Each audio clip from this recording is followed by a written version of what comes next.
कैसा माहौल दिख रहा है और हरियाणा में जिस तरीके से जीते थे, महाराष्ट्र में जीते, क्या दिल्ली में भी लग रहा है? 5 तारीख को जब चुनाव होंगे, लोगों का मन बन चुका है।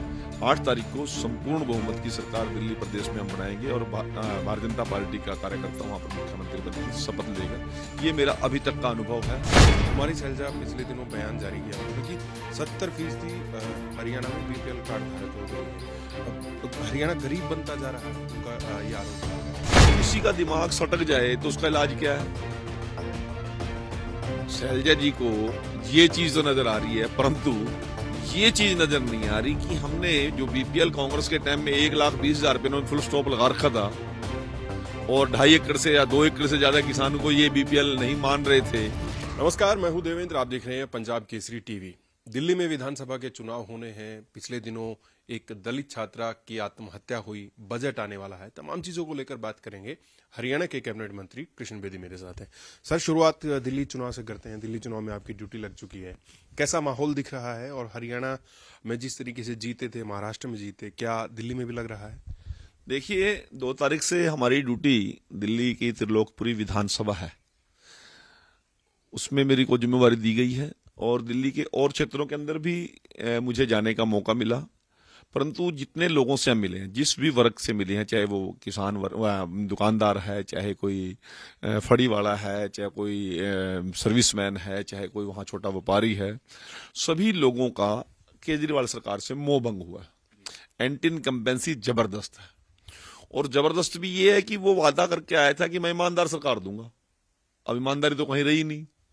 सत्येंद्र जैन उनके जेल में पड़े हैं, मनीष सिसोदिया जी अभी ये छुट के आए हैं, संजय सिंह जी उनके वो भी छुट के आए हैं, स्वयं केजरीवाल छुट के आया है। भ्रष्टाचार एक बहुत बड़ा मुद्दा है। उसके साथ साथ केजरीवाल झूठ बोलने का बड़ा मास्टर है और इतना गुरु आदमी है कि चुनाव के अंदर इस प्रकार की भूमिका बनाता है वो कि जैसे लोगों के घर में आज ही सारा कुछ कर देगा वो, परंतु जैसे ही चुनाव निपट जाता है तो अगले दिन क्या करता है, भाइयों मुझे तो केंद्र की सरकार नहीं करने देती, मुझे तो गवर्नर साहब नहीं करने देते, मुझे तो दिल्ली की पुलिस नहीं कुछ करने देती। अरे लोगों ने ये बात सुन सुन के पक चुके हैं, परेशान हो चुके हैं। आज लोगों ने मन बना लिया, जब करना ही सब कुछ केंद्र ने है, फिर केजरीवाल क्यों? केजरीवाल क्यों? और केजरीवाल को इस बार चलता करने का लोगों ने मन बना लिया है। डबल इंजन की सरकार दिल्ली में बनेगी। 5 तारीख को जब चुनाव होंगे, लोगों का मन बन चुका है। 8 तारीख को संपूर्ण बहुमत की सरकार दिल्ली प्रदेश में हम बनाएंगे और भारतीय जनता पार्टी का कार्यकर्ता वहां पर मुख्यमंत्री पद की शपथ लेगा। ये मेरा अभी तक का अनुभव है।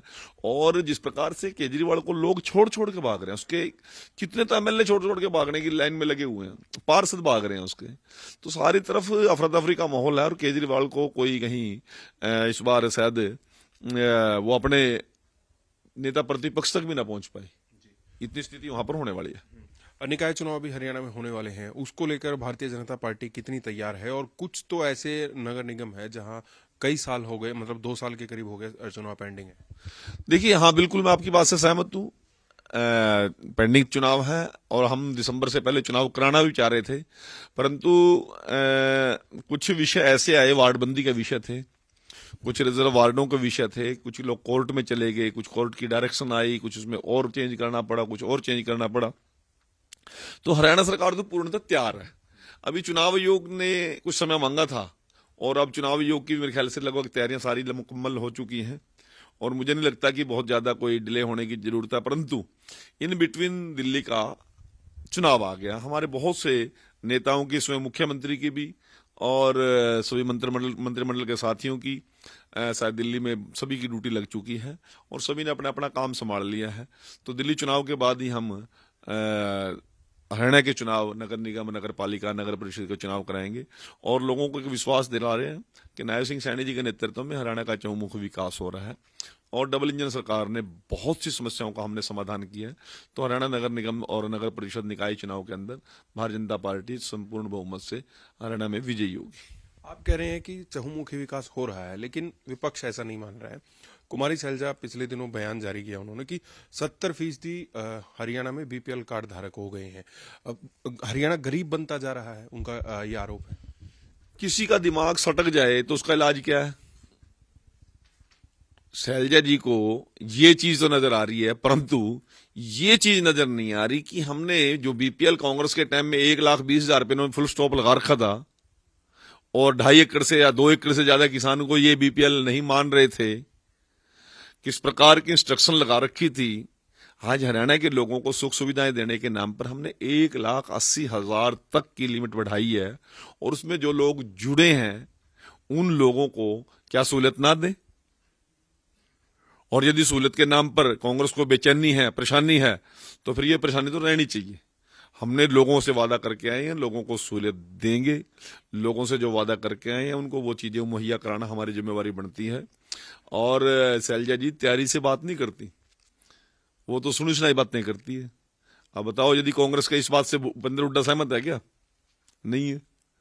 आज उनका अपना सिर्फ टोवल है, वो ये चिंता करने की बजाय शैलजा जी दिल्ली की चिंता कर लें, दिल्ली में कांग्रेस के साथ क्या होने जा रहा है। चिंता इस बात की कर लें, यदि वो राष्ट्रीय महामंत्री हैं और कई प्रदेशों की वो प्रभारी हैं, तो लीडर ऑफ अपोजिशन क्यों नहीं बना अभी तक? इस बात की चिंता करें ना। अब वहां उसको पार्टी में कोई पूछता नहीं, आप जैसे साथियों के साथ बैठकर बयान देकर और चले जाते हैं। कोई सीरियस लेता नहीं शैलजा को और कांग्रेस को, और बिना बात के मुद्दे कोई उठाना भी नहीं चाहिए हमने तो। और उनको अब कोई वजूद कोई रह भी नहीं गया कांग्रेस का। बजट भी हरियाणा का आने वाला है। नायब सरकार का पहला बजट ये होगा नायब सैनिक के मुख्यमंत्री बनने के बाद। मुख्यमंत्री अलग अलग लोगों से बात भी कर रहे हैं। आपके विभाग की अगर बात करें तो क्या आप देने जा रहे हैं, क्या प्लानिंग है, क्या आप भी लोगों से सजेशन ले रहे हैं? देखिए, माननीय मुख्यमंत्री जी ने हर वर्ग के लोगों से, गुड़गांव में भी, कल हिसार में भी थे, और चंडीगढ़ में भी, पंचकुला में भी, हर वर्ग के लोगों से वो बजट के लिए विचार विमर्श कर रहे हैं। और हम ऑनलाइन सुझाव भी मांग रहे हैं, मैनुअल भी मांग रहे हैं, और जब मुख्यमंत्री लोगों से मिलते हैं तो पूछते हैं कि हरियाणा के लिए क्या बेटर इस बजट में हम कर सकते हैं। और मेरा डिपार्टमेंट 51% से ज्यादा लोगों को सर्विस देता है, चाहे ओल्ड एज पेंशन है, विडो है, दिव्यांग है, और इसी प्रकार से SC/BC वेलफेयर डिपार्टमेंट है, अंत्योदय का है, सेवा का है। तो ये सभी लोगों की जरूरतों का हिसाब से जो जो चीज बनने वाली है, मुख्यमंत्री जी को मेरे अधिकारी उस प्रकार की योजना तैयार कर रहे हैं। और जो कुछ हमने बजट में लेना है मुख्यमंत्री जी से हम वो मांगेंगे, और लोगों को नई सौगात इस बजट में मिलेगी। बहुत बहुत शुक्रिया। हरियाणा के कैबिनेट मंत्री कृष्ण बेदी मेरे साथ थे। कई मुद्दों को लेकर उनके साथ बात की। मैं हूं देवेंद्र, कैमरा के पीछे मेरे सहयोगी आकाश। नमस्कार।